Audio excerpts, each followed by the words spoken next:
శనివారం రాత్రి ఉమ్మడి మహబూబ్ నగర్ జిల్లా వ్యాప్తంగా రాత్రి గాలివాన బీభత్సం సృష్టించింది. వనపర్తి జిల్లాలో ఈదురుగాలులతో కూడిన భారీ వర్షం కురిసింది. ఈదురుగాలుల ధాటికి భారీ వృక్షాలు, విద్యుత్ స్తంభాలు నేలకూలాయి. కల్లాల్లోని ధాన్యం తడిసిపోయింది. కలిమెట్టులో పిడుగుపాటుకు ఓ వ్యక్తికి చెందిన ఎద్దు మృతి చెందింది. కలెక్టరేట్ కార్యాలయం సమీపంలో జాతీయ రహదారిపై ఉన్న బస్టాప్ గాల్లోకి ఎగిరి రోడ్డుకు అడ్డంగా పడింది. ఆ సమయంలో రోడ్డుపై ప్రయాణిస్తున్న వాహనదారుడికి తీవ్ర గాయాలు కాగా జిల్లా ఆసుపత్రికి తరలించి చికిత్స అందిస్తున్నారు. చైతన్య నగర్ కాలనీలో ఒకేసారి 4 చెట్లు విరిగి రోడ్డుకు అడ్డంగా పడడంతో వాహనాల రాకపోకలకు అంతరాయం పడింది.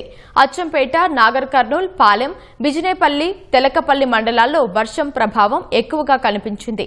తాడూరు మండలం గోవిందాయిపల్లిలో పిడుగుపడి గొర్రెల కాపరి మల్లయ్య మృతి చెందాడు. ఈదురుగాలులు బలంగా వీయడంతో బిజినేపల్లి మండలంలో పలు చోట్ల విద్యుత్ స్తంభాలు, చెట్లు రోడ్లపై విరిగిపడి రాకపోకలకు అంతరాయం ఏర్పడి సుమారు 2 కిలోమీటర్ల మేర వాహనాలు నిలిచిపోయాయి.